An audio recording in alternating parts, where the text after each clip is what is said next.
చెప్పండి తాతగారండి, జగన్ గారి ప్రభుత్వం ఎలా ఉంది? జగన్ గారి ప్రభుత్వం బాగానే ఉంది. మాకు అన్ని వసతులు బాగానే చూపుతుండ్రు. మాకు పింఛను కానీ ఏమో ఇంటికి తెచ్చిస్తుండ్రు. గతంలో ఇచ్చారా మరి? గతంలో మాకు అంత ఇయ్యలేదు. మనకు జగన్ అన్న వచ్చినాక మాకు ఒకరు మెరుగ్గా చేశాడు. చేసి మాకు ఏది ఇబ్బంది అయినా మాకు చేస్తానన్నాడు. ఈ భూమి బుట్ట పట్టాలు ఏమంటే మేము కొంతమందికి రైతులకు ఇచ్చారు. మా బోటు లేబర్ మేము ఇయ్యారు చుట్టూ తిరిగి అడుగుతూ ఉంటే చేస్తాం అంటామన్నారే కానీ మాకేం చేయలే. మాకు సర్వే చేసి మా పొలాలలో రాళ్ళు అద్దులు మాకు వేయించలేదు. మేమేం తిరుగుతున్నాం. రైతులకేం వేశారు, మా లేబర్కి ఏం వేయలేదు. మేము ఈ రకంగా నానా శ్రమ పడుతున్నాము.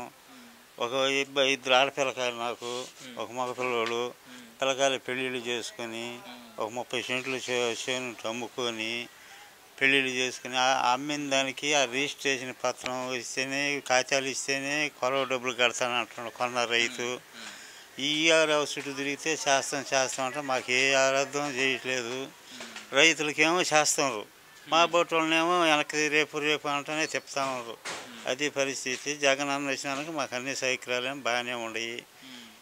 ఇది చిన్నగా మాకు ఏదన్నా ప్రాంకి సుధరా బాగలేదు, అంబులెన్స్కి ఫోన్ చేస్తే చిన్నగా వస్తుంది, పోతున్నాం, చూపించుకుంటున్నాం. అన్ని వసతులేం బాగానే ఉన్నాయి. అంతకుముందు మాకు చంద్రబాబు హయాంలో మాకు ఏ ఆదరవు లేదు. వచ్చి కరెంటు ఎలగతామని కూడా పట్టపోగులే కరెంటు పెరికేసేది, నానా గాబరి చేస్తున్నాడు. ఇప్పుడు కరెంటు భయం అనేది మాకు లేకుండా మాకు బాగా వసతిగానే ఉంది. ఇది సంగతి. సరే, మరి నెక్స్ట్ మీకు ఎవరు వస్తే బాగుంటుంది అనుకుంటున్నారు? మాకు నెక్స్ట్ జగన్ అన్నే రావాలని మా కోరిక. జగన్ గారే కావాలి, ఆయన వస్తేనే మళ్ళీ మంచి జగన్ అన్నే రావాలని మా కోరిక ఉంది. బాబు గారు నేను ఓడిస్తాను, మీకు మంచి పథకాలు ఇస్తాను జగన్ గారి కంటే అని అంటున్నారు. ఏం పథకాలు ఇచ్చినా అప్పుడు రైతు భరోసా అన్నారు, రుణమాఫీ అన్నారు. రుణమాఫీ రైతులకి దానివల్లకి పోయిందే కానీ మాకేమీ పోలా. రాజశేఖర రెడ్డి వచ్చిన సంవత్సరము మాకు అన్ని వసతులు, మాకు రైతు భరోసా, కరెంటు అన్నీ బాగానే అన్ని సంతకమే పెట్టేశాడు. మాకు అన్ని సంతకాలు పోయినాయి రాజశేఖర రెడ్డి వచ్చినప్పుడు.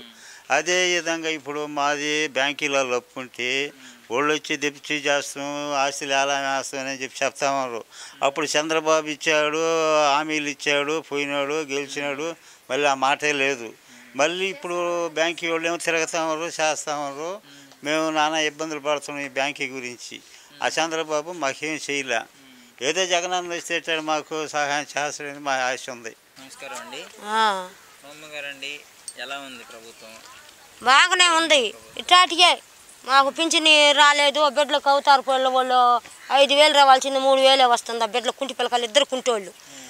బతికి నాకు బెన్నుడు చచ్చిపోయినాడు. ఏమి దొరుకుదారు అందరూ ఏమి లేదు. నాకు ఏం చేశాను? నాకు రాలు ఇప్పటికి 45 సంవత్సరాలు వస్తున్నాయి. మాకు ఈ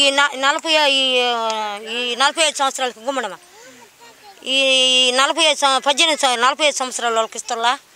అవి వచ్చినాయి 3 మాటలు అబద్ధం చెప్పకూడదు. అదిగో బిడ్డలు అదే వాళ్ళకి మా పెళ్ళి చచ్చిపోయినా కానీ మా భర్త చచ్చిపోయినా కానీ ఆటో టాక్ వచ్చినా కానీ 10 రూపాయలు కూడా ఇలా.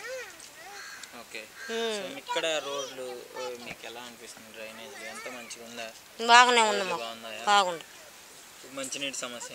నీళ్ళు మాకు ఇప్పటికి వస్తాయి సార్.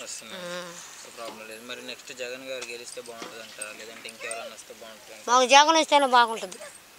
జగన్ ఇస్తేనే గెలిపేసి మనం నేను ఒక్కదాన్ని